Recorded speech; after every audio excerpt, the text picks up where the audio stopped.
महाराष्ट्र क्रांती news, आवाज सर्वसामान्यांचा। विरसनी येथे स्वातंत्र्य दिनानिमित्त ग्रामसभा न घेतल्याचा आरोप व घरकुलाच्या गैरव्यवहाराच्या चौकशीची मागणी। ग्रामसभेतील गोंधळानंतर आता विरसणी येथे ग्रामस्थांनी ग्रामपंचायतच्या कारभाराविरोधात आक्रमक भूमिका घेतली। स्वातंत्र्य दिनाच्या दिवशी ग्रामविकास अधिकाऱ्याने ग्रामसभा न घेतल्याचा आरोप ग्रामस्थांनी केलाय। दिनांक 17 ऑगस्ट रोजी विरसनी येथील ग्रामस्थांनी हिमायतनगर येथील गट विकास अधिकारी यांची भेट घेऊन त्यांना निवेदन देण्यात आले। यावेळी गावातील विविध समस्या तसेच घरकुल योजनेतील कथित गैरव्यवहाराचा जाब प्रशासनाला विचारण्यात आलाय।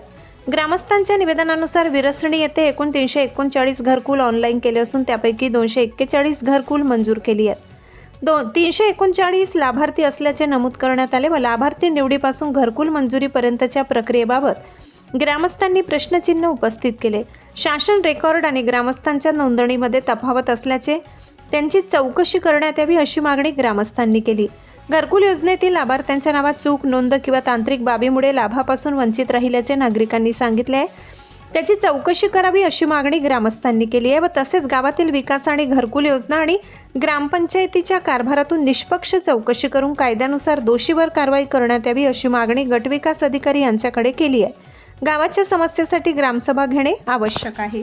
अशाच नवनवीन बातम्या पाहण्यासाठी आमच्या महाराष्ट्र क्रांती न्यूज या YouTube चॅनलला लाईक करा, सबस्क्राईब करा आणि बेल आयकॉनला प्रेस करा।